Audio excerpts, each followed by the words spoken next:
Manusia adalah makhluk yang menjalani proses kehidupan tumbuh dan kembang. Dalam menjalankan keberlanjutan hidupnya, manusia dengan akal yang dimilikinya dituntut untuk terus mendapatkan sebanyak-banyaknya ilmu dalam upaya membentuk pengetahuan. Pengetahuan inilah yang kemudian mampu memandu manusia mencapai kehidupan yang bahagia sesuai kodrat yang dimilikinya. Ilmu merupakan suatu kebenaran yang pasti setelah melalui proses penelitian yang didukung oleh fakta-fakta yang ada. Sedangkan pengetahuan terbatas sesuai pemahaman manusia yang kebenarannya masih dapat dipertanyakan, karena pengetahuan merupakan usaha sadar untuk menyelidiki, menemukan, dan meningkatkan pemahaman manusia dari berbagai segi kenyataan dalam alam manusia. Pada video kali ini, saya akan memaparkan perjalanan ilmu pengetahuan pada diri manusia sejak berada dalam kandungan ibunya hingga menjadi seorang profesor.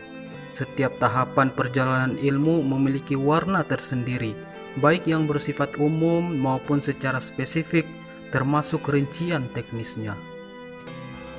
Sebelumnya, buat yang belum subscribe, silakan subscribe. Setelah nonton, mohon dukungannya untuk men-share video ini. Semoga bermanfaat buat kita semua. Pengetahuan dapat bersumber dari pengalaman diri sendiri dan melalui proses pendidikan. Dunia pendidikan selalu berkembang seiring dengan berkembangnya peradaban hidup manusia. Di Indonesia, kita mengenal beberapa tahap pendidikan berdasarkan tingkat perkembangan manusia, tujuan yang akan dicapai, dan kemampuan yang dikembangkan, yang diawali dengan pendidikan anak usia dini atau PAUD hingga pendidikan tinggi strata 3. Lantas, bagaimana dengan tahapan profesor? Dalam video ini, kita akan membahas secara tuntas dan rinci terkait perjalanan ilmu dalam kehidupan manusia.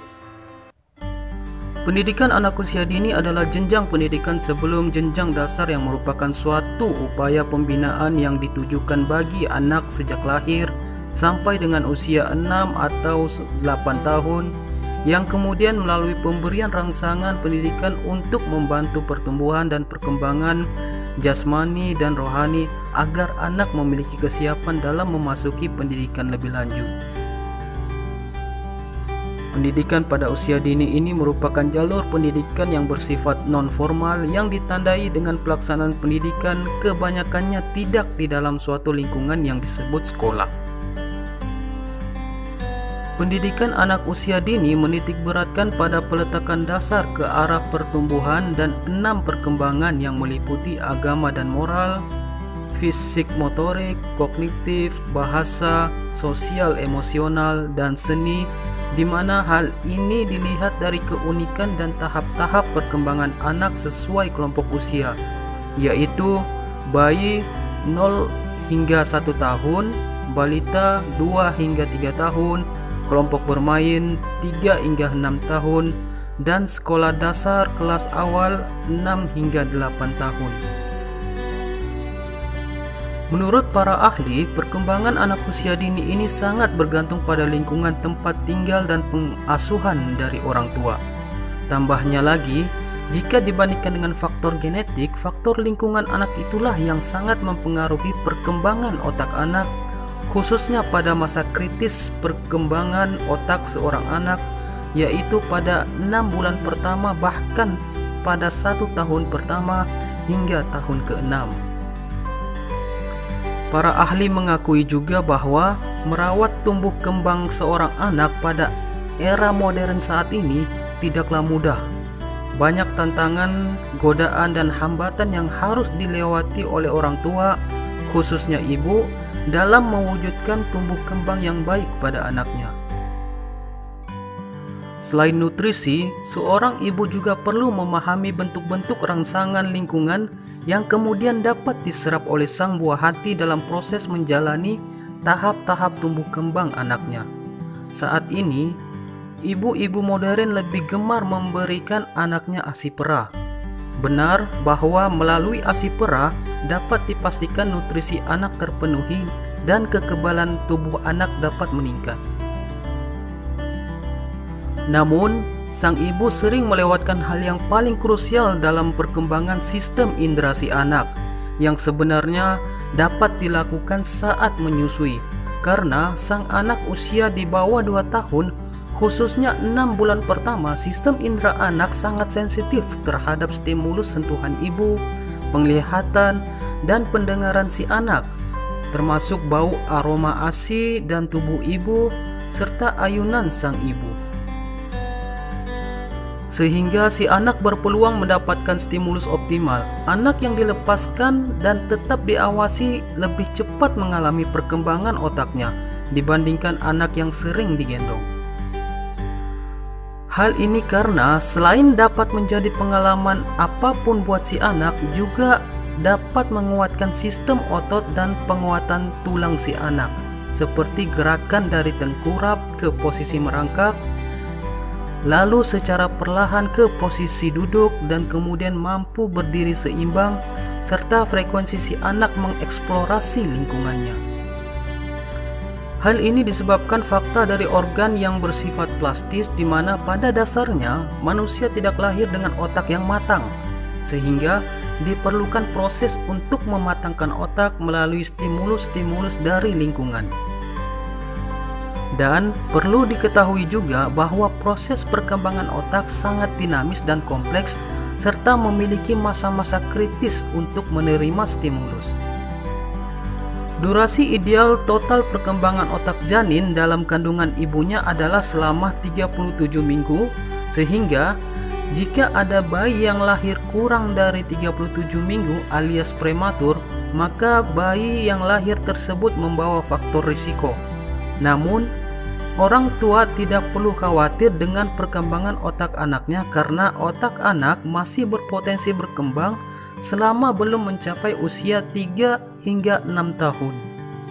Sehingga perkembangan otak anak masih dapat distimulasi dengan semaksimal mungkin dan dapat diberikan intervensi untuk mencegah otak dari perkembangan buruk, tentu dengan cara-cara yang benar untuk terus dikembangkan.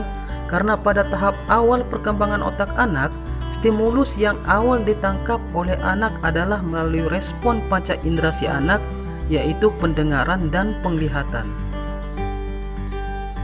Stimulus atau rangsangan yang baik tersebut dapat memicu proses yang disebut sinaptogenesis. Pada proses ini, pertumbuhan sinaps berlipat ganda dan sangat pesat hingga akhir tahun ketiga dan mencapai 80% yang dimiliki orang dewasa. Maka dari itu, orang tua, khususnya ibu, harus memberikan sebanyak-banyaknya stimulus yang kemudian ditangkap dan direspon oleh panca indera si anak tersebut.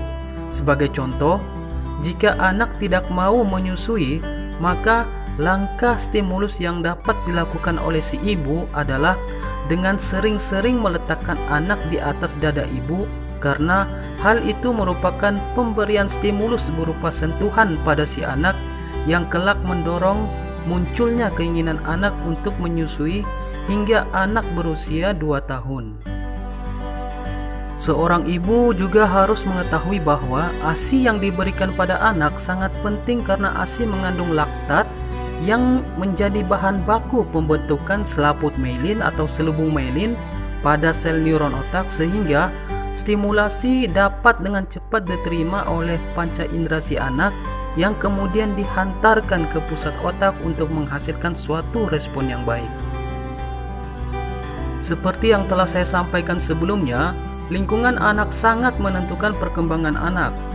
Hal ini menjelaskan suatu konsep, yaitu bayi yang lahir sempurna, yakni cukup usia perkembangan otak 37 minggu, artinya si anak telah memiliki modal dasar, sehingga perkembangan otak si anak selanjutnya sangat ditentukan oleh lingkungannya, agar si anak dapat berkembang sesuai potensi yang dimilikinya. Sehingga jika pasangan yang ingin mendapatkan anak kedua, sebaiknya diprogramkan 2 tahun setelah kelahiran anak pertama, agar tumbuh kembang anak pertama lebih optimal. Perlu dipahami juga, jika terjadi kehamilan yang tidak direncanakan, maka si ibu harus tetap menjaga diri untuk tidak stres tetap bersenang hati dan tetap bersyukur sebagai orang tua yang dipilih untuk dititipkan seorang anak, yang mana saat ini masih banyak pasangan yang berharap namun belum juga mendapatkan anak, sehingga dengan menimbulkan perasaan bahagia, maka hal itu mampu menekan sekresi hormon kortisol, karena tingginya hormon ini dapat mengganggu perkembangan otak janin dalam kandungan si ibu. Alasan lain adalah stimulus yang diterima oleh janin menjadi informasi atau ilmu pertama yang terbentuk di organ otak anak tersebut. Sehingga tumbuh kembang anak dapat dilatih mulai dari mengedot pada usia 0 hingga 6 bulan, lalu secara bertahap mampu menggenggam sesuatu pada usia 6 bulan hingga 12 bulan, kemudian mengunyah dan makan sendiri mulai usia 1 tahun hingga 2 tahun, dan pada akhirnya terbentuk pengetahuan serta potensi dasar sebagai persiapan untuk mengikuti pendidikan formal seperti taman kanak-kanak dalam upaya mendapatkan ilmu guna menjalankan tahap kehidupan berikutnya. Perjalanan ilmu anak usia 4 hingga 6 tahun selanjutnya dapat mengalami perkembangan melalui pendidikan yang kita sebut sebagai tahap prasekolah, yakni di lingkungan taman kanak-kanak atau kelompok bermain, atau di bidang agama yang kita kenal dengan Raudatul Atfal. Di Indonesia, pendidikan tahap ini bukanlah suatu kewajiban bagi warga negara, namun hal baiknya adalah pendidikan prasekolah ini memiliki tujuan pokok, yaitu mempersiapkan anak didik memasuki sekolah dasar. Selain itu, pembelajaran di TK juga bertujuan meningkatkan daya cipta anak-anak dan memacu mereka untuk belajar mengenal berbagai macam ilmu pengetahuan melalui pendekatan nilai budi bahasa, agama, sosial, emosional, fisik, motorik, kognitif, bahasa, seni, dan kemandirian. Semua dirancang sebagai upaya mengembangkan daya pikir dan peranan anak dalam hidupnya. Pendidikan di rentang usia ini dikelompokkan sebagai pendidikan formal yang ditandai adanya kurikulum dengan durasi pembelajaran setiap mata pelajaran, yakni selama 35 menit. Lama masa belajar seorang siswa di TK biasanya bergantung pada tingkat kelulusannya yang dinilai dari rapor per semester. Secara umum, untuk lulus di tingkat program TK adalah selama 2 tahun, karena tingkat program pertama disebut TK 0 kecil, yakni selama setahun, dan tingkat program kedua disebut TK 0 besar, juga selama setahun. Nah, jika Anda perhatikan, pada tahap ini sudah mulai diterapkan suatu sistem yang dalam tanda kutip mewajibkan siswa mencapai sesuatu untuk melewati tahap tersebut dan menjalani tahap berikutnya, yang tanpa disadari mulai muncul istilah syarat dalam menjalani kehidupan. Selain itu, istilah rapor juga mulai diperkenalkan pada manusia yang sedang menimpa ilmu untuk mendapatkan pengetahuan. Tambahan lagi, dengan adanya rapor ini, maka siswa atau orang siswa menciptakan lingkungan kompetisi dalam mendapatkan perhatian dari lingkungan sosial, sehingga secara tidak langsung muncul suatu kombinasi konflik internal antara lain kewajiban dan keinginan. Selama anak usia TK, maka penting bagi orang tua mengajarkan sesuatu dengan ilmu-ilmu dasar yang benar tanpa pelesetan atau dibuat-buat. Contohnya, jika kita mengajarkan penyebutan suatu benda, maka sebutlah dengan ejaan dan intonasi vokal yang benar. Seperti kata rambutan, maka ajarkan kepada anak dengan membiasakan menyebut huruf R secara jelas, bukan dengan kata yang diharapkan mudah dilisankan oleh anak yang masih proses belajar. Contoh lain adalah kata kucing yang tidak harus digantikan dengan suara kucing. Hal ini penting agar saat memasuki dunia sekolah formal, yakni sekolah dasar, anak sudah membawa ilmu-ilmu dasar dari beberapa fakta yang ditemui di lingkungan rumahnya. Selain itu, masa ini juga merupakan periode di mana anak lebih mudah mencontohi perilaku dan sikap orang lain, sehingga penting bagi orang tua menunjukkan sikap yang baik dan mencegah anak dari mencontohi sikap-sikap yang buruk, baik dari orang tuanya sendiri maupun dari orang lain yang ada di sekitarnya. Manusia setelah melewati masa yang disebut sebagai masa paling bahagia karena didominasi dengan pembelajaran sambil bermain, yakni masa di lingkungan taman kanak-kanak, maka perjalanan ilmu dilanjutkan di sebuah lingkungan khusus untuk menuntut ilmu yang disebut sekolah. Di Indonesia, upaya menambah pengetahuan manusia di sekolah diawali dengan jenjang sekolah dasar atau madrasah ibtidaiyah atau kelompok belajar paket yang ditempuh dalam waktu 6 tahun dan diwajibkan mengikuti suatu evaluasi yakni ujian nasional dengan kelulusan yang baik untuk dapat melanjutkan pendidikan ke tingkat berikutnya.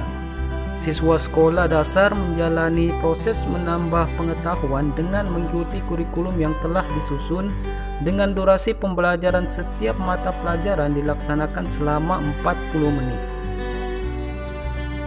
Usia ideal siswa memulai sekolah dasar adalah 7 tahun. Kemendikbud menjelaskan bahwa terdapat 4 alasan mengapa usia masuk sekolah dasar ditetapkan 7 tahun, yaitu yang pertama, pada usia 7 tahun anak dianggap paling siap secara fisik untuk diam di kelas sampai siang. Selain itu, gerakan motorik anak sudah lebih bagus dengan otot dan saraf yang telah terbentuk dengan baik, sehingga untuk memegang pensil misalnya, anak sudah lebih mampu jika harus menulis sendiri tanpa bantuan orang dewasa dibandingkan anak usia 6 tahun yang belum siap dan masih suka bermain. Alasan kedua, semakin bertambahnya usia si anak, kemampuan konsentrasi anak usia 7 tahun meningkat, semakin mampu memilah materi mana yang harus diperhatikan dan mana yang harus diabaikan. Anak yang terlalu dini masuk sekolah dasar umumnya masih bermasalah, khususnya di kelas 1, karena ia belum siap untuk belajar konsentrasi dan masih mengembangkan keterampilan bergeraknya, sehingga sulit untuk berkonsentrasi. Alasan ketiga, saat akan masuk SD, anak diharapkan mampu membaca, menulis, dan berhitung sederhana. Selain itu, anak juga diharapkan mampu mengikuti instruksi, paham, dan bisa mengerjakan soal-soal yang diberikan. Alasan yang terakhir, pada aspek emosi, siswa SD diharapkan mampu mulai mandiri dan tidak bergantung pada orang tuanya, karena di jenjang SD anak tidak lagi akan mendapat perhatian seperti halnya saat di TK. Selain itu, anak SD harus mulai berani melakukan sesuatu yang menjadi kebutuhannya, seperti harus berani pipis sendiri di toilet sekolah tanpa harus ditemani orang tuanya dan tidak mudah menyerah terhadap tugas atau PR yang diberikan kepada anak tersebut. Orang tua dapat menjadi andil besar dalam kesuksesan anak di jenjang sekolah dasar. Andil tersebut dapat berupa mengenali guru dan wali kelas anaknya dengan cara menghadiri acara sekolah yang melibatkan keikutsertaan orang tua. Kedua, mengunjungi sekolah si anak sehingga saat pulang sekolah, orang tua dapat saling terkoneksi saat si anak menceritakan tentang kegiatan sehariannya di sekolah. Ketiga, menciptakan suasana dan tempat di rumah yang mendukung untuk si anak belajar dan mengerjakan PR. Keempat, memastikan si anak dalam posisi siap berangkat ke sekolah untuk belajar dengan menyiapkan sedikit sarapan nutrisi untuknya. Kelima, tanamkan kemampuan manajemen waktu seperti melihat hasil belajar anak di sekolah pada malam hari dan mengajarkan si anak untuk merapikan kembali tempat mengerjakan PR sekolah. Keenam, mengambil peduli terkait jadwal sekolah si anak dan selalu menasihati si anak belajar dan siap sejak awal. 7. Selalu mengingatkan anak untuk mentaati peraturan sekolah seperti larangan bully, mencontek, dan berkelahi. serta menjelaskan sanksi dari perbuatan-perbuatan tersebut. Kedelapan, ikut terlibat dalam kegiatan sekolah sebagai cara menunjukkan pada si anak bahwa Anda tertarik dengan pendidikan dan kegiatan di sekolah anak Anda. Kesembilan, mengawasi absensi anak di sekolah dengan cara bersikap tegas untuk mengarahkan si anak ke sekolah kecuali si anak dalam keadaan sakit. Dan ke-10, luangkan waktu setiap hari untuk berbicara dengan si anak tentang sekolah secara tatap muka tanpa gangguan dari hal-hal lain seperti televisi maupun smartphone Anda. Orang tua juga perlu mengetahui bahwa beberapa penelitian menunjukkan pada usia sekolah dasar anak lebih mudah menghafal dan mengingat pelajaran, sehingga masa inilah masa yang paling tepat untuk memperkuat pengetahuan-pengetahuan dasar dalam menuntut ilmu pengetahuan. Pada aspek rohani, anak usia 10 tahun, yakni saat anak memasuki kelas 4 SD, maka sebaiknya orang tua mengarahkan anaknya untuk melaksanakan ibadah-ibadah yang wajib seperti sholat dan puasa.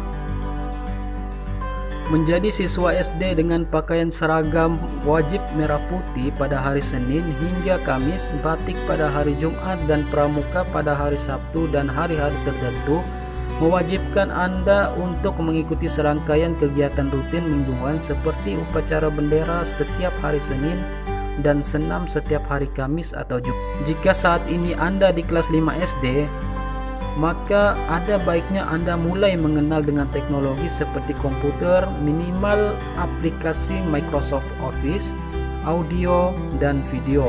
Selain itu, Anda sebaiknya membiasakan diri untuk tidak menunda-nunda pekerjaan rumah atau tetap selalu membantu orang tua. Setelah Anda memasuki kelas 6 SD, maka mulailah membangun cita-cita untuk menjadi apa setelah dewasa nanti.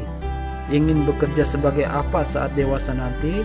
Kemudian, tetaplah mempertahankan persahabatan yang baik dengan teman-teman dan aktiflah mengikuti lomba-lomba yang diadakan di sekolah.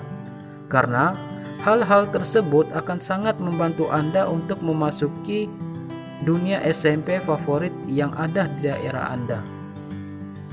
Di akhir tahun ke-6, Anda akan menjalani ujian nasional yang mana hasil ujian inilah yang akan menentukan apakah Anda diterima masuk ke SMP favorit atau tidak.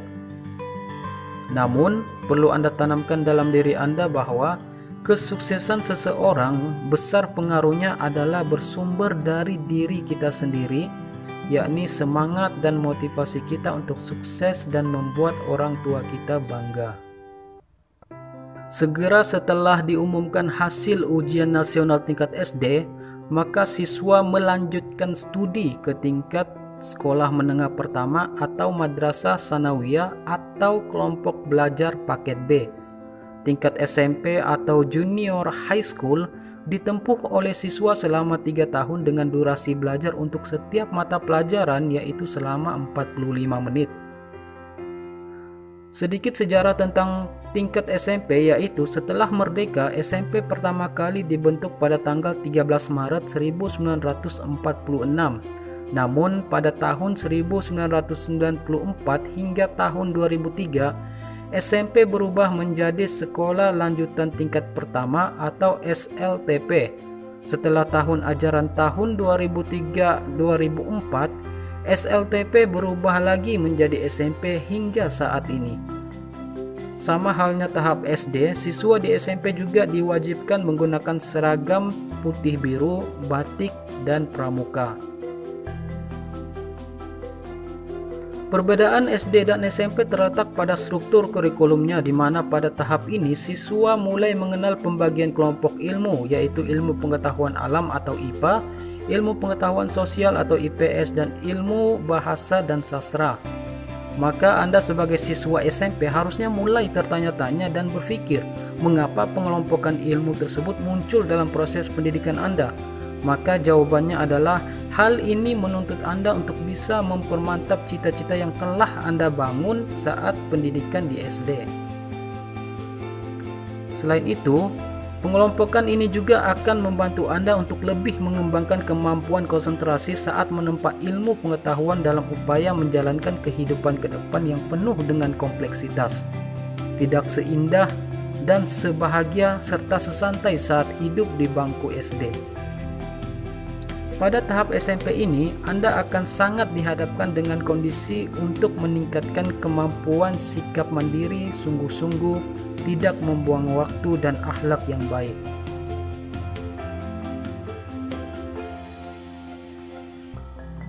Selain memperhatikan peningkatan akhlak yang baik, pada tahap ini Anda sebagai siswa SMP dan juga sebagai manusia yang berusia antara 13 hingga 15 tahun akan mulai mengalami perubahan sosial yang cenderung dipengaruhi oleh perubahan biologis dan psikis. Pada aspek biologis, Anda siswa SMP akan mengalami fase yang disebut pubertas, yaitu suatu periode kebangkitan dan pematangan sistem reproduksi yang semula non-fungsional serta memuncak pada kematangan seksual dan kemampuan bereproduksi.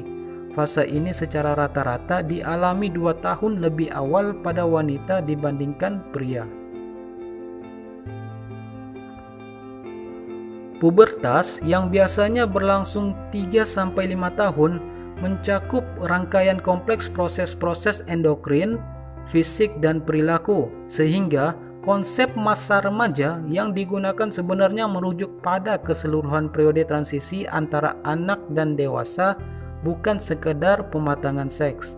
Pada remaja laki-laki, fase pubertas ditandai dengan peningkatan sekresi hormon testosteron yang kemudian memberi efek pada karakteristik seks sekunder seperti tumbuhnya kumis dan janggut, suara berubah menjadi lebih berat, dan pertumbuhan otot tubuh dan bahu yang melebar, serta peningkatan sekresi minyak pada kelenjar kulit yang kemudian menyebabkan munculnya jerawat. Sedangkan pada remaja perempuan, fase pubertas ditandai dengan peristiwa menstruasi, sangat dipengaruhi oleh hormon estrogen dan progesteron yang juga menyebabkan perubahan karakteristik seks sekunder seperti fungsi estrogen yang berperan dalam pengembangan payudara, pengendapan lemak, dan hormon progesteron yang terlibat dalam pembentukan pelekukan panggul. Melihat perubahan fisik ini, Anda siswa SMP tidak perlu terlalu khawatir karena semua itu adalah proses perkembangan tubuh di luar pengendalian Anda. Selain itu, ketertarikan Anda terhadap lawan jenis adalah hal yang normal dan baik. Jika Anda adalah siswa laki-laki, maka pertahankan kepribadian sebagai seorang laki-laki. Jangan ubah itu. Sebaliknya, jika Anda adalah seorang siswi perempuan, maka pertahankan pribadi dan kelembutan sebagai seorang perempuan. Jangan juga ubah itu. Maka dari itu, tetaplah menjalani proses pendidikan dengan tenang sembari tetap menjaga perilaku dan pola hidup yang baik, seperti selalu menjaga kebersihan diri, tidak menunda-nunda makan, dan tidak bergadang, serta tetap aktif berolahraga. Karena dengan konsisten menjalani pola hidup yang baik dan benar, maka hal itu akan sangat membantu kestabilan psikologis Anda dalam upaya tetap semangat untuk menuntut ilmu pengetahuan. Hal ini saya sampaikan kepada Anda siswa SMP karena berdasarkan hasil penelitian, masa pada rentang usia SMP inilah merupakan masa yang paling kritis dengan jumlah masalah yang mungkin Anda hadapi, yang sangat menentukan kehidupan manusia seperti yang terlihat pada salah satu hasil penelitian berikut.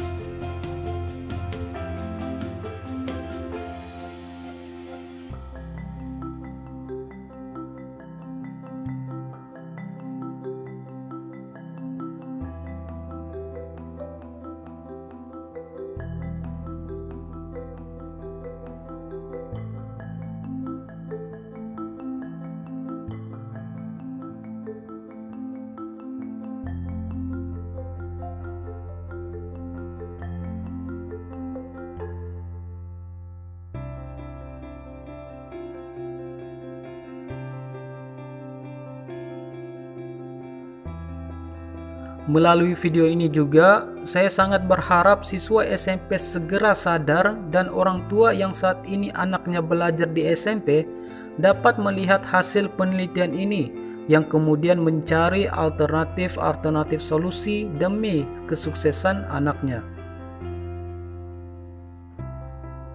Selain aspek emosional, hal penting juga yang perlu Anda perhatikan sebagai siswa SMP dan perlu lakukan selama SMP adalah aspek keterampilan dan soft skill. Peningkatan soft skill ini dapat Anda lakukan melalui kegiatan praktikum di sekolah dengan sungguh-sungguh. Ingat, sebagai siswa yang tergolong sudah mampu berpikir jauh, maka jangan pernah mensia-siakan waktu yang ada. Hargai dan disiplinlah terhadap waktu. Dengan begitu, Anda akan lebih mudah menjalani kehidupan pendidikan di tahap SMA nanti. Manfaatkan waktu yang ada untuk mengetahui sebanyak-banyaknya keterampilan teknologi, minimal semua perangkat yang ada di laptop atau komputer Anda. Tidak dimungkiri bahwa saat ini hampir seluruh siswa SMP bahkan sejak SD sudah memiliki smartphone masing-masing. Sehingga gunakanlah handphone yang Anda miliki sebaik-baiknya untuk mendapatkan ilmu yang baik agar otak Anda hanya terisi dengan informasi-informasi yang positif dan bermanfaat ke depannya. Camkan baik-baik bahwa jika informasi yang Anda akses adalah informasi yang buruk, maka informasi itu akan tertanam di memori otak Anda dan sangat sulit untuk dihilangkan. Tambahannya lagi, informasi-informasi yang buruk cenderung berbahaya karena mampu membuat Anda kecanduan.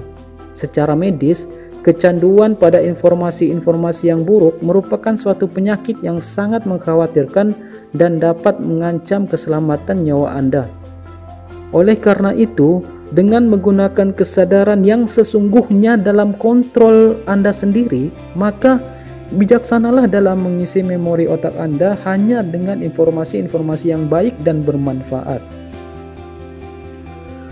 Serap dan tanamkan hanya informasi-informasi yang baik dalam otak Anda dan lakukan hal-hal yang baik itu secara berulang-ulang sembari memperkuat ilmu agama agar upaya menuntut ilmu yang Anda jalani dapat berjalan dengan tenang dan lancar. Untuk Anda saat ini yang berstatus siswa SMP, semoga studi Anda lancar, sukses di ujian nasional, dan berhasil masuk ke sekolah menengah atas atau SMA yang Anda impikan. Proses menuntut ilmu berlanjut ke tingkat SMA atau setara dengan sekolah menengah kejuruan SMK, Madrasah Aliyah disingkat MA, Madrasah Aliyah Kejuruan, dan kelompok belajar paket C. Sebelum saya membahas detail terkait proses perjalanan ilmu di tingkat SMA, maka saya akan jelaskan sedikit tentang kelompok belajar paket A, B, dan C atau biasa disebut kejaran. Kelompok ini adalah jalur pendidikan non-formal yang difasilitasi oleh pemerintah namun dengan basis kurikulum non-pemerintah seperti Cambridge dan IB. Peserta didiknya menggunakan seragam hitam putih dan pembelajarannya hanya 3 kali pertemuan dalam seminggu. Peserta juga dapat mengikuti ujian nasional dan ijazah yang diperoleh setara dengan ijazah SMA. Berikut sedikit gambaran sejarah sekolah tingkat SMA di Indonesia. Seperti yang telah saya sebutkan pada pembahasan tingkat SMP, bahwa siswa SMP perlu terampil di bidang teknologi dan IT karena pendaftaran masuk SMA saat ini menggunakan sistem online. Tidak mungkin Anda masih meminta orang tua yang mendaftarkan Anda karena tidak menutup kemungkinan orang tua Anda tidak terlalu memahami hal-hal terkait IT dan teknologi disebabkan kesibukan mereka mencari nafkah guna memenuhi biaya persekolahan Anda. Saat pendaftaran, siswa dapat memilih sekolah yang diinginkan dan memilih jurusan yang diminati. Siswa tingkat SMA menggunakan seragam putih abu-abu, batik, dan pramuka. Kurikulum tingkat SMA semakin bertambah dan spesifik seperti adanya mata pelajaran prakarya dan kewirausahaan, peminatan akademik dan kelompok peminatan, meliputi kelompok ilmu alam, kelompok ilmu sosial, dan kelompok ilmu bahasa dan budaya. Melalui kurikulum ini, siswa dipandu untuk semakin tertarik mempelajari cita-cita yang telah matang, baik dari hal jenis-jenis profesi yang terkait, peluang lapangan pekerjaan, prospek profesi yang dipilih, dan kesempatan mengembangkan karir setelah terjun ke dunia pekerjaan nanti. Anda sebagai siswa SMA saat ini sebaiknya mulai membiasakan berpikir kritis dan kreatif dalam segala aspek kehidupan. Anda juga dituntut untuk mulai membiasakan diri memperoleh informasi-informasi terbaru atau terupdate, karena strategi ini akan sangat membantu pengembangan kognitif dan wawasan Anda sebelum memasuki dunia perkuliahan. Aktiflah menjadi anggota atau kepanitiaan OSIS di sekolah dan perbanyaklah hubungan persahabatan sesama siswa satu sekolah. Sedikit gambaran, saat Anda SMA, akan banyak lomba-lomba yang bisa Anda ikuti mewakili sekolah baik di bidang akademik, olahraga, rohani, dan seni. Peluang mewakili sekolah itu biasanya muncul melalui tawaran atau permintaan delegasi sekolah dari himpunan mahasiswa kampus-kampus tertentu dalam kegiatan tertentu. Dengan mewakili sekolah dalam lomba-lomba tersebut, setidaknya Anda memperoleh kesempatan untuk melihat secara langsung suasana kehidupan kampus sebelum menjalaninya sendiri. Selama SMA, Anda harus tetap mempertahankan kesungguhan belajar sembari tetap membantu orang tua setelah pulang dari sekolah. Hilangkan sikap gengsi, jangan malu untuk tetap belajar dimanapun dan dalam kondisi apapun, karena langkah Anda saat inilah yang akan sangat menentukan kesuksesan Anda ke depan. Jika Anda merasa waktu pembelajaran di sekolah terlalu singkat dan keluarga Anda mampu secara finansial, maka Anda dapat memanfaatkan waktu pasca jam sekolah dengan mengikuti pembelajaran di pusat-pusat bimbingan belajar yang saat ini sangat banyak dan mampu membantu Anda untuk lebih siap menghadapi ujian nasional seperti Pusat Bimbingan Belajar Primagama, JILS, FOGIO, dan banyak lagi. Tetaplah mempertahankan sikap yang baik pada semua orang, khususnya pada kedua orang tua Anda, karena hal itu akan sangat menentukan kelancaran usaha Anda untuk mencapai cita-cita yang telah Anda rencanakan. Pada akhir tahun ketiga, yakni kelas 12, Anda diwajibkan mengikuti ujian nasional yang mempengaruhi kelulusan Anda untuk dapat melanjutkan pendidikan ke jenjang pendidikan tinggi atau langsung kerja.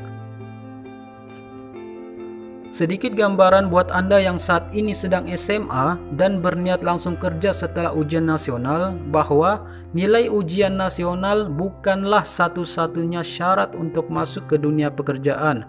Berikut adalah contoh persyaratan seleksi sekolah kedinasan yang pendaftarannya akan berakhir pada 23 Juni tahun 2020. Oleh karena itu, Anda dalam memikirkan hal tersebut sebelum masa persekolahan SMA yang sedang Anda jalani ini berakhir, perlu saya sampaikan juga, dunia pekerjaan itu sangat bervariasi sehingga semua pilihan ada di tangan Anda.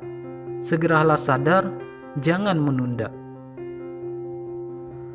Namun, jika pilihan Anda setelah ujian nasional ingin melanjut kuliah, maka manfaatkan waktu yang ada untuk mulai mengeksplor kampus-kampus yang akan Anda pilih sebagai tempat tujuan melanjutkan proses perjalanan ilmu Anda.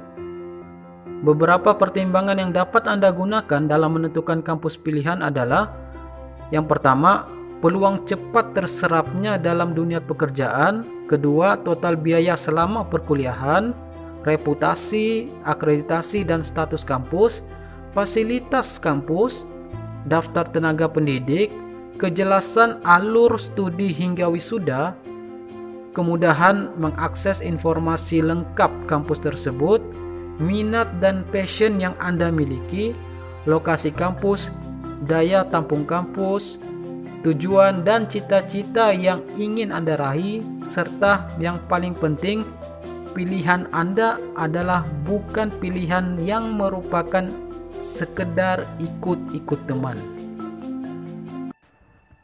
Jika lingkungan pendidikan tingkat menengah kita sebut sekolah atau madrasah, maka perjalanan ilmu di tingkat pendidikan tinggi yang mana lingkungan atau lembaga pendidikan tinggi dapat berupa akademik, sekolah, politeknik, institusi, dan universitas. Berikut adalah perbedaan lembaga-lembaga tersebut. Sarjana dari bahasa Sanskerta berarti penciptaan, yang didefinisikan sebagai gelar akademik yang diberikan kepada lulusan program pendidikan sarjana atau strata 1. Hal ini menjelaskan kepada kita bahwa panjang nama kita akan bertambah setelah lulus dari studi pendidikan tinggi yang ditandai dengan melekatnya gelar di belakang nama kita yang bersifat legal secara hukum. Segera setelah menerima ijazah atau surat keterangan lulus ujian nasional tingkat SMA atau SMK atau madrasah, maka Anda layak mendaftarkan diri di perguruan tinggi pilihan. Pendaftaran biasanya dilakukan secara online. Rincian teknisnya adalah setelah Anda mengakses situs resmi seleksi masuk perguruan tinggi, Anda akan diminta membuat akun pendaftaran, lalu melakukan pendaftaran dan mengupload berkas-berkas yang telah di-scan baik dalam format PDF maupun JPG dengan ukuran file tertentu. Setelah selesai pendaftaran, Anda harus memegang bukti pendaftaran tersebut dan kartu ujian untuk mengikuti tes tertulis atau tes berbasis komputer. Saran saya, sehari sebelum Anda mengikuti tes, sebaiknya Anda melihat langsung lokasi dan ruangan tempat pelaksanaan tes tersebut, agar saat hari tes Anda tidak lagi kebingungan mencari ruangan dilaksanakannya tes tersebut. Biasanya, soal-soal tes adalah seputar soal-soal saat Anda ujian nasional dan sebagian berupa soal-soal materi kuliah semester pertama. Maka, tidak ada salahnya jika Anda mempelajari materi-materi kuliah mahasiswa semester pertama. Keberhasilan Anda sangat ditentukan dengan jumlah kuota program studi yang Anda pilih. Setelah pengumuman kelulusan tes, maka Anda akan diminta untuk melakukan pendaftaran ulang. Segera setelah pendaftaran ulang Anda diverifikasi, maka Anda diwajibkan untuk membayar uang SPP perkuliahan untuk semester pertama. Setelah semua urusan pendaftaran selesai, maka pihak kampus tempat Anda lulus akan mengumumkan jadwal masuk kampus hari pertama. Pendidikan di dunia kampus tidak mewajibkan Anda menggunakan pakaian seragam, namun diwajibkan tetap mengenakan pakaian bebas rapi seperti baju berkerah, longgar, celana panjang bagi mahasiswa laki-laki, mengenakan rok atau celana panjang bagi mahasiswa perempuan. Studi di jenjang strata 1 idealnya adalah 4 tahun atau 8 semester. Selain jenjang sarjana, kelulusan SMA juga dapat melanjutkan pendidikan di tingkat diploma 3 dengan gelar ahli madya dan diploma 4 dengan gelar sarjana. Kurikulum yang digunakan dapat berupa mata kuliah atau sistem blok, di mana durasi setiap topik dalam mata kuliah atau blok tersebut adalah selama 50 menit. Pada hari pertama perkuliahan, Anda akan mendapatkan nomor induk mahasiswa atau NIM sebagai bukti legalitas status Anda sebagai mahasiswa. Selanjutnya, Anda akan diminta untuk mengisi kartu rencana studi atau KRS untuk semester pertama, yang mana kartu tersebut berisi daftar mata kuliah yang akan Anda pelajari selama 1 semester. Pada semester pertama ini juga, Anda akan dipertemukan dengan pembimbing akademik, yaitu salah seorang pendidik yang disebut dosen pada program studi tersebut, yang nantinya menjadi tempat untuk Anda melakukan konsultasi hal-hal terkait akademik selama studi S1 Anda hingga wisuda. Pada awal semester 1 juga, Anda akan melewati periode yang dikenal dengan masa perkenalan kampus. Pada kegiatan tersebut, Anda akan diberikan informasi seputar lingkungan kampus, struktur organisasi yang ada di kampus, hingga terkait proses perkuliahan sampai Anda wisuda dan mendapatkan gelar. Perkuliahan di kampus meliputi pembelajaran teori, diskusi, dan praktikum. Praktikum biasanya dilaksanakan melalui bimbingan dari tim asisten. Biasanya asisten bisa merupakan senior Anda atau alumni atau dosen langsung. maka nilai praktikum umumnya bersifat subjektif sehingga penting bagi Anda untuk bersikap baik pada asisten praktikum di samping menjalani praktikum dengan sungguh-sungguh. Setiap akhir semester, Anda akan mendapatkan nilai dari masing-masing mata kuliah yang Anda ikuti. Pembeda sistem pendidikan menengah dan pendidikan tinggi adalah tidak berlakunya istilah ranking dan buku rapor. Namun setiap akhir semester, nilai yang diperoleh mahasiswa akan terhimpun di dalam kartu hasil studi atau KHS yang hasilnya berupa indeks prestasi. Berikut adalah cara perhitungan indeks prestasi setiap semester.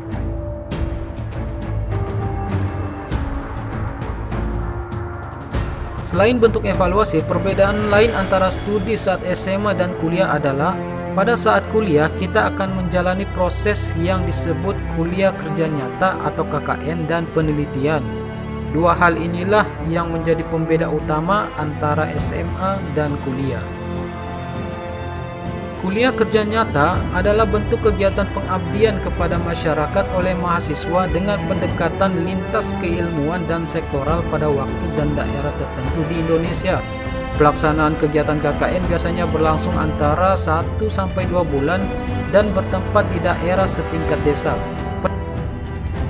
Pendaftaran program KKN biasanya dibuka mulai setiap awal semester 7.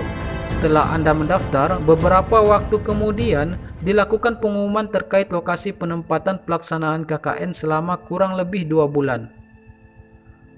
Pada suatu lokasi KKN akan ditempati oleh sekelompok mahasiswa dari berbagai program studi. Artinya, saat 2 bulan KKN di desa, Anda tidak bersama dengan teman seprogram studi Anda, melainkan Anda akan bergabung dengan mahasiswa dari program studi lain. Sehingga penting bagi Anda untuk saling bekerja sama selama masa KKN tersebut. Sebagai gambaran, saat di desa KKN, kelompok Anda akan diminta untuk merencanakan beberapa kegiatan yang hasilnya dapat bermanfaat buat warga di desa tersebut. Karena keterlaksanaan kegiatan tersebut akan menjadi bahan penilaian Anda selama KKN yang nilainya nanti akan dimasukkan ke dalam kartu hasil studi. Sedangkan penelitian merupakan bagian dari mata kuliah atau blok yang disebut skripsi. Skripsi didefinisikan sebagai suatu karya tulis ilmiah berupa paparan tulisan hasil penelitian yang membahas suatu permasalahan atau fenomena dalam bidang ilmu tertentu dengan menggunakan kaidah-kaidah yang berlaku. Skripsi inilah yang kemudian menjadi salah satu persyaratan kelulusan program sarjana Anda. Sebelum melakukan penelitian, mahasiswa diminta untuk mengajukan judul penelitian. Proses pengajuan judul penelitian dilakukan setelah proses KKN, yakni pada akhir semester 7. Namun, Anda sudah mulai mempelajari tentang penelitian sejak semester 3 melalui skripsi yang terarsip di perpustakaan fakultas. Hal ini saya sampaikan karena mahasiswa cenderung kesulitan dalam memikirkan topik penelitian karena tidak sedikit kejadian di mana judul penelitian yang diusulkan ditolak oleh pembimbing akademik atau program studi dengan berbagai alasan seperti judul penelitian terlalu mudah atau tidak update atau sulit dilakukan karena keterbatasan fasilitas serta biaya dan lain-lain. Setelah usulan judul penelitian telah disetujui, maka mahasiswa mulai menyusun rancangan penelitian yang disebut proposal. Setelah proposal melewati tahap konsultasi bersama dosen pembimbing 1 dan 2, maka mahasiswa meminta persetujuan jadwal untuk seminar proposal. Seminar proposal adalah suatu proses validasi yang dilakukan secara tatap muka antara mahasiswa calon peneliti dengan dosen penguji dan didampingi oleh dosen pembimbing. Pada seminar tersebut, mahasiswa dituntut untuk mengemukakan argumentasi terkait rancangan penelitian yang akan dilakukan. Hasil seminar ini berupa nilai yang terhimpun di dalam berita acara ujian seminar proposal. Setelah melakukan perbaikan proposal, mahasiswa selanjutnya melakukan penelitian sesuai metode yang telah dirancang. Setelah data penelitian diperoleh, tahap selanjutnya mahasiswa melakukan lagi proses konsultasi data penelitian. yang kemudian dihimpun dalam laporan hasil penelitian. Setelah hasil penelitian dan pembahasan disetujui oleh kedua pembimbing, maka langkah berikutnya adalah ujian seminar hasil atau komprehensif. Pada seminar yang kedua ini, mahasiswa dituntut untuk mempertahankan kebenaran hasil penelitian yang diperoleh dengan dukungan dari hasil-hasil penelitian sebelumnya dan memperoleh suatu kesimpulan penelitian. Seminar kedua ini juga menghasilkan nilai yang nantinya akan dimasukkan ke dalam berita acara. Setelah seminar hasil tersebut, laporan hasil penelitian diperbaiki dan dilengkapi yang kemudian dijilid menjadi sebuah skripsi. Nilai-nilai yang terhimpun dalam berita acara, mulai seminar proposal hingga seminar akhir, kemudian dikumulatif menjadi nilai mata kuliah skripsi. Umumnya, lama menghasilkan karya tulis ini sangat bergantung pada mahasiswa itu sendiri, baik dalam hal persiapan maupun sikap tidak menunda-nunda. Selanjutnya, setelah menyelesaikan skripsi, maka mahasiswa akan menerima KHS berupa Indeks Prestasi Kumulatif atau IPK. Berikut adalah contoh perhitungan IPK. IPK inilah yang menentukan predikat kelulusan seorang mahasiswa saat yudisium dan wisuda, selain lama tempuh studi. Predikat kelulusan dapat berupa cum laude, pujian, atau memuaskan. IPK minimal yang sebaiknya Anda harus peroleh adalah 3,00. Setelah memperoleh IPK, Anda akan menjalani proses yudisium tingkat fakultas sebelum kemudian mengikuti proses wisuda tingkat perguruan tinggi sebagai bentuk pengukuhan gelar, pengambilan sumpah alma mater, dan ijazah serta transkrip nilai. Setelah wisuda, jika Anda belum mendapatkan pekerjaan, sebagai contoh menjadi PNS, maka Anda dapat menjadi asisten praktikum atau melamar kerja di pusat-pusat bimbingan belajar atau perusahaan-perusahaan tertentu dengan menggunakan ijazah dan KTP yang Anda miliki. Pada video ini juga, saya akan memberikan strategi persiapan lulus tes CPNS sebagai lanjutan dari video sebelumnya, yaitu strategi lulus mudah passing grade tes TKD. Setelah Anda mempelajari semua materi tes, maka buatlah file PDF berisi ringkasan materi dan bahan bacaan soal-soal tes CPNS, lalu disimpan di HP Anda dan dibaca-baca saat menunggu panggilan masuk ke dalam ruangan tes. Tidak perlu malu dan gengsi. Yang kedua, setelah Anda memasuki ruang tes, biasanya panitia tes akan memberikan selembar kertas dan alat tulis. Gunakan kertas tersebut untuk menulis urutan nomor dan huruf abjad, serta beberapa rumus yang Anda hafal sebelumnya. Seperti pada gambar ini. Dengan begitu, Anda akan terbantu untuk mengerjakan soal-soal TIU. Percayalah, trik ini sangat efektif. Setelah menyelesaikan studi jenjang S1, perjalanan ilmu dapat Anda teruskan dengan mendaftar di program profesi atau lanjutan studi strata 2. Saat ini banyak tawaran-tawaran beasiswa lanjut studi. Anda dapat memanfaatkan tawaran tersebut. Trik lolos mendapatkan beasiswa sama seperti persiapan Anda mengikuti seleksi tes TKD, baik untuk seleksi sekolah kedinasan maupun tes calon pegawai negeri sipil CPNS. Namun, kompetensi tambahan yang perlu Anda miliki adalah kemampuan di bidang bahasa Inggris yang dibuktikan dengan nilai seperti tes TOEFL atau sejenisnya. Studi S2 umumnya membutuhkan waktu selama 2 tahun atau 4 semester. Sistem perkuliahan S2 sebagian besar sama seperti S1, namun studi S2 tidak menjalani proses KKN atau kuliah kerja nyata. Durasi perkuliahan satu topik mata kuliah adalah selama 55 menit. Karena lama studi S2 itu 4 semester, maka rancangan penelitian Anda sudah dapat rancang sejak awal semester 2. Penelitian di S2 sedikit berbeda di mana jumlah variabel relatif lebih banyak sehingga penelitian jenjang S2 lebih rinci dan spesifik. Produk karya ilmiah dari penelitian di S2 disebut tesis. Seperti halnya skripsi, tesis juga menjadi syarat untuk mendapatkan gelar yaitu magister. Setelah selesai studi S2, Anda dapat melamar kerja pada perusahaan tertentu atau mengikuti seleksi CPNS dengan syarat-syarat kualifikasi S2.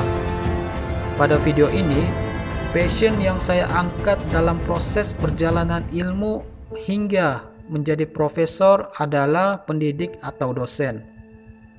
Ijazah S2 yang Anda miliki dapat Anda gunakan untuk melamar di kampus-kampus swasta.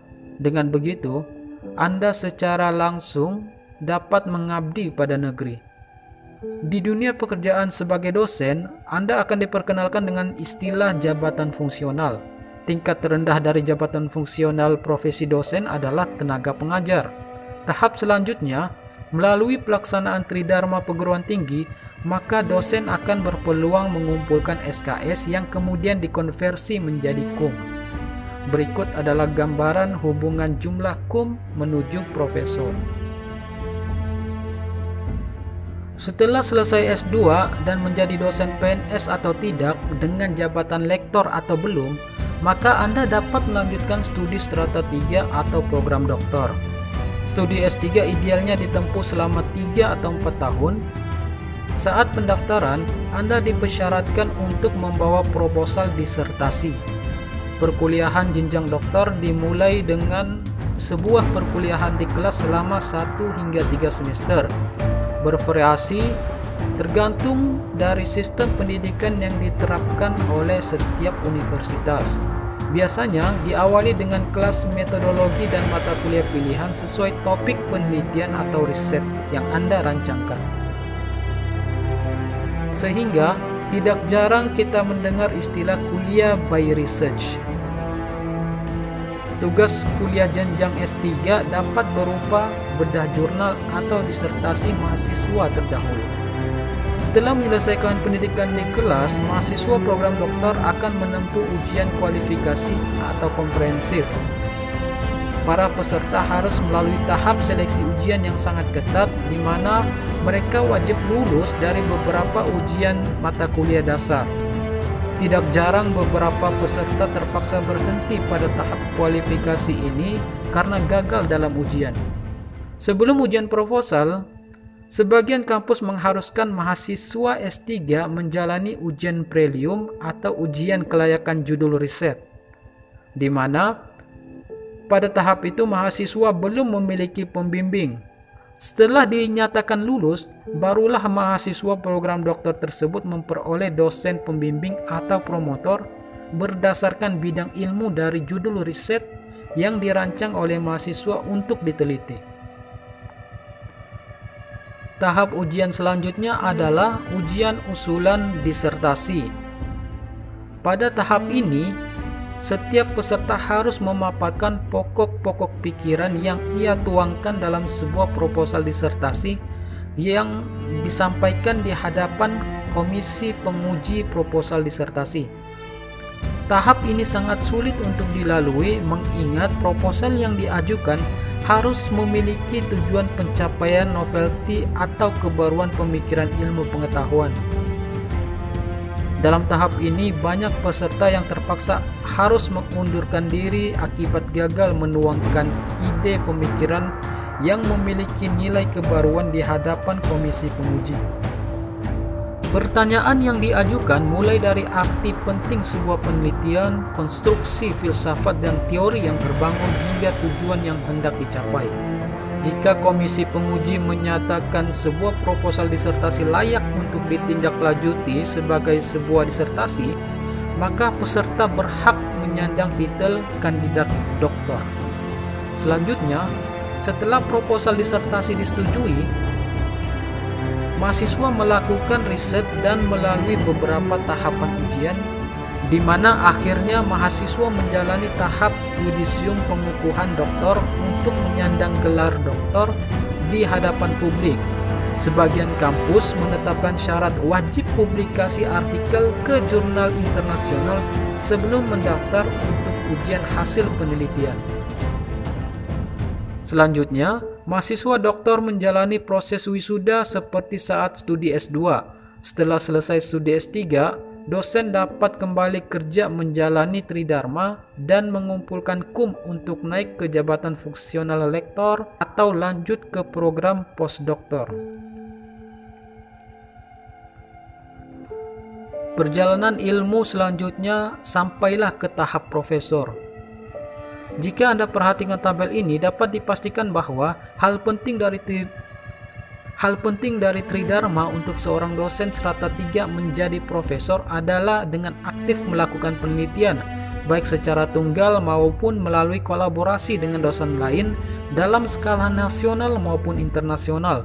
Nilai kum yang sangat diperlukan adalah melalui artikel yang terpublis secara internasional dengan impact faktor yang ditetapkan oleh Kementerian Pendidikan Kebudayaan. Maka dari video perjalanan ilmu ini dapat kita ambil pelajaran bahwa ilmu akan terus mengalir dan tidak pernah putus. Anda akan tahu apabila Anda belajar, dan Anda akan paham apabila Anda belajar lagi.